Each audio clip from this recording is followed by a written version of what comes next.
Okay, great. Thank you.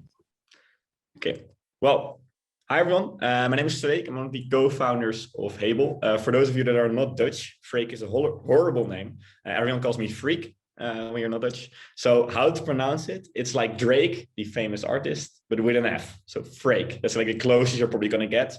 However, if you do call me Freek, I'm really used to it at this point, so don't worry about it. Yes, I'm one of the co-founders of Hable. We won the Rough Diamond Award in 2019. That's a long time back by now. Like when I think about it, it's really a lot has changed since then. But today I will tell you a little bit of a story of how we got to that point. And in that story, I have a few lessons for you. And I think it's kind of a funny story of how we almost didn't even make it to the finals and everything went wrong, but it's fine in the end. A little bit about me before I start talking. So I come from a very social background. My little brother and my little sister have a form of a disability. So from a young age, I've worked with them and always wondered how we could make the world more equal for them. So how we could give more opportunities to my little brother and to my little sister. And I never really knew how. Like, how do you do that? How do you make a big change in the world? And as I was growing older, I also started getting an interest or gaining interest in technology. I studied at the Technical University in Delft and later in the University in Eindhoven after Delft was a complete failure. But I did like technology and I did really learn a lot about it. And at the time, I realized that technology is the thing that can bridge this gap for people who are disabled. Like it can make the world more equal if you just provide the right technology. And I found it super interesting. So when my co-founder, Ayushman, showed me his first idea of the Hable One, which was back then a wooden plate on the back of a phone, just jammed together, which didn't do anything, I thought that is the best idea ever. Let me join in. So that's what I did. And 3 years later, we're now active in 3 countries. By the end of this year, in 8. We're growing really rapidly right now, cash flow positive, and around $1 million in investments and doing quite well for ourselves. I'm super competitive. So I've been in esports for a few months when I was gaming too much, but when I do something, I go all the way. And that's the same in how I do my startup. So I like to go all in and only do it if you're really committed. And in the company right now, I'm really responsible for the sales side. I do a lot of the pitching, but I do onboard all our new customers, which are distribution parties. And I'm really the external guy. So I will talk a lot with our external parties and our partners. But today I'm going to talk a little bit about our journey of this, so of winning the Rough Diamond Award. Back then, that was my co-founder, Tom. Tom quit a little while later because things really change when it gets really serious. And Tom just had different plans. But by then, we were like still really good friends. And let me tell you a little bit about the story. So I met Ayushman in 2018, my other co-founder. And I heard him talk about this idea. And I was like, I need to jump in on this. This is a great idea. But what do you do, right? So I didn't know anything about startups. So how do I get into his company or his idea? So I went to Ayushman and I said, hey, you're doing something great, but you're missing expertise in running a startup. Luckily for you, I have all this expertise. I know everything about startups. I know everything about your market. You need to get me into the team. Ayushman, as foolish as he was back then, said, that's true. I need you on my team. Come join in. In 1 week, he realized I didn't know anything about startups. I didn't even know how to spell the word. I still don't really know if it's in between. I knew nothing about our market. I was bluffing all the way. But I got in, so I started. And what I did was I just called everyone I knew.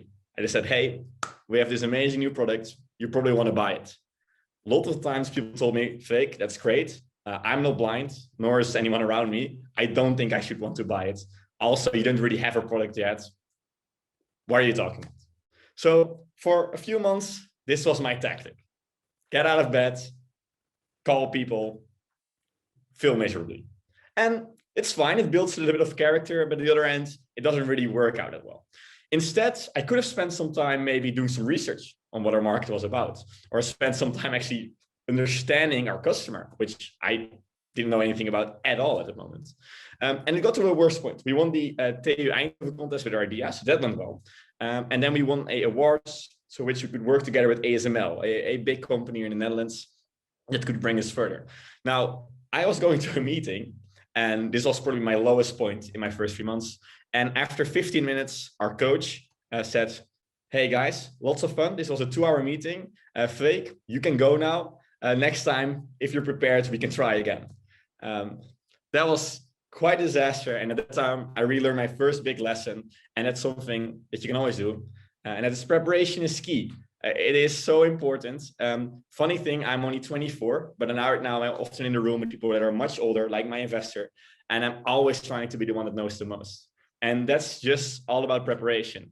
Everyone can grind Google pages. Everyone can read way more than your competitor is doing. You can always know more. It doesn't matter if you're still a student. It doesn't matter what age you are. It's a matter of just preparation. So I really recommend it to all of you. Right now, when you're going to go into this competition, you're going to have to pitch at some point. The most important thing when you're pitching is knowing your audience, knowing the jury. You can Google everything about them. There probably have been juries before of other competitions. So check which one they voted for. Maybe even reach out to people around them. The best part, if those people let them know, that's a good thing. The jury members are like, these people did their preparation. So also for this, in this competition, prepare like no one else and you will win. That's how I see it. So at this moment, I was doing a little bit better. I started recognizing I needed to do preparation, and we joined the Philips Innovation Month. And luckily we got through the first, I think, or the final 50. So we were at the semifinals. And at the semifinals, I was the one that had to do the pitch. And funnily enough, doing the pitch, after I did it, although only I think 3 of us went through the finals out of the 20, I already knew I was going through. And that is because of a very simple reason. And you can see that in all pitches that work well. A lot of people pitch about their product or pitch about their amazing idea. Well, I'm very sorry, but no one cares. You can have an amazing product. No one cares, especially not juries at awards. The only thing that matters is why you are making it. It's so crucial, especially when we're talking about like 1-minute pitches that you have to do in the semifinals. At least we did. People do not care what you make. They really don't care. All they care about is why you are making it. They need to believe in your vision. They need to believe in why you are doing it. You're okay. My co-founder is coming. So focus on that. Focus on why people should believe in you. What is your mission? Also, your first customers, they will only buy in if they believe in your mission. They don't really care a lot about the products. Yeah, so that's really the focus, or what you should focus on in those first pitches. Don't say anything, please, about how your product works if you have a 3-minute pitch. It really doesn't matter. Yeah, so focus on that. Focus on your why. Make it very strong. Of course, we have a very emotional thing. So I can tell you how we started our pitch, which worked very well. I put my phone number on the screen and I told, hey, everyone here in this audience, you get $50 if you right now send me a text message. Everyone whops out their phone. They really start texting fast. After a pause, I say, okay, there's only one rule. You have to keep your eyes closed the entire time. I got 0 messages that day for a really big audience. And everyone right away got, oh, that's how difficult it is. And you right away have that hook. And I think from there, you're already in. So really that start, think about it well. Think about your why. So we went to the finals. That was great. Lots of preparation. I was ready, right? I knew for my first time, preparation is key. I knew exactly what I had to say. I practiced my pitch 1,000 times in the mirror, maybe even more. I practiced it in front of some people, which was very awkward at first, but I knew I had to do it with 1,100 people later, so might as well try it. I was ready. I took 1 train early. I was completely ready. Then I learned another lesson because my first train broke down. Then my second train broke down. And then my third, which backup train was just going to get me there, also broke down because there was apparently a bomb at Rotterdam Central. And that's when I learned my third lesson, which is very important. Never trust the NS. No, that's of course not my third lesson. The third lesson is things will go wrong. And what I mean by things will go wrong, it seems like a very dumb lesson, but it's, if you know that things will go wrong, you can anticipate on it. Also, you won't stress out when it happens. Because I'm telling you, things on a daily basis still go wrong in our startup. So many days we've had a customer coming in that's so mad and jams it all over the internet, and we're like, what do we do now? We have no chance. We're done as a company. You have that every single day. You have that one moment of panic. If you know that things will go wrong, you'll be fine. Anticipate on it. In that moment, when I was almost too late for my pitch in the finals, I thought, okay, fine, we got this far. I can at least tell everyone we didn't lose. We just didn't show up. So kind of a different mindset.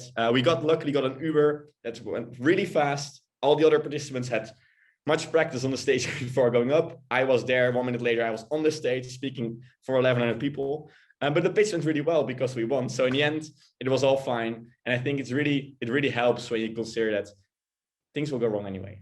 Don't care too much about it. So that was our story of winning the Rough Diamond Award and the lessons we took from it. I'll give 2 more lessons, which I think are especially applicable because you are students. I'm, by the way, also still now a student. I still really should start finishing my master thesis. But when you're also running a company on the side, it can be a little difficult, but there's a big advantage of being a student. And the first thing is actually a very big misconception of a lot of startups. And that's that you need a lot of money, especially for lots of you. I think you haven't started, like you're not on the market yet. You don't need a lot of money. That's my first thing I really want to say. And something it's hard to get, but you don't need a lot of money. Our first 100 products that we sold, we had nothing. So we didn't have a product. We had nothing that works. Literally what I did is I did interviews with people that were potentially interested. I told them, this is what we're going to build. I think we're going to be able to do it. I'm 99% sure you'll get it in 2 years. Can I get 300 euros from you? And actually, if you told your whole vision, if you told your why, if you came in prepared, people say yes. If you're really solving a problem, with these people, it's worth money. So with that money that we got then, so with the capital we got from 100 people, so 30,000 euros, so 100 people saying yes to 300 euros, that you can get to get your next subsidy, your next grant, your next loan.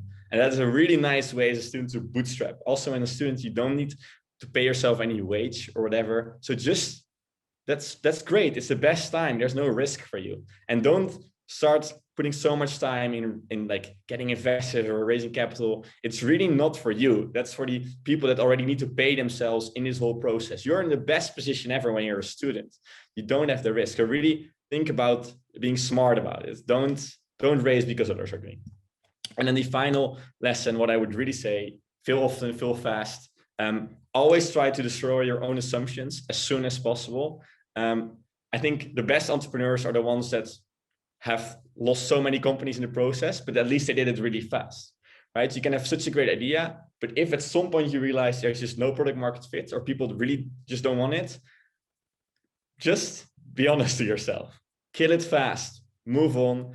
And it's the same for everything else in your company. When you're trying new sales channels, when you're trying to raise certain sort of capital, do little experiments and fail as fast as possible. Every time you fail, you should be happy. Hey, there's time saved in the future on something that wasn't working anyway. So that's definitely a mentality you need to have. You need to like that.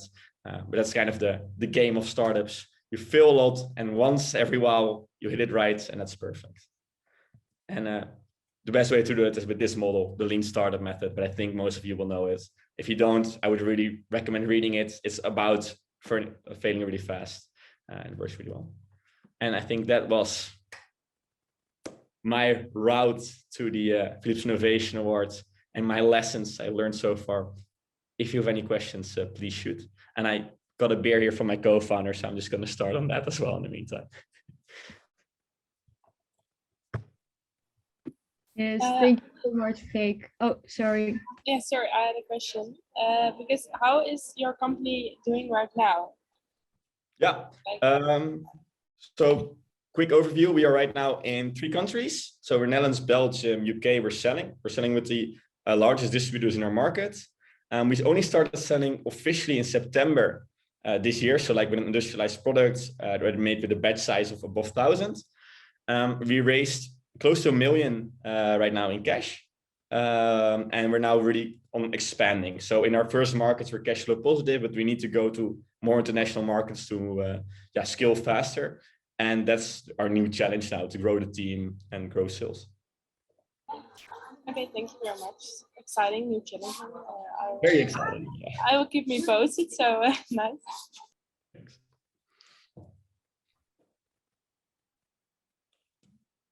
Freek, I was just curious. Thank you for sharing your lessons and your route. But I was just curious, what did you get out of joining the Philips Innovation Awards? Like, was that really, what did it do for your ID, for your company?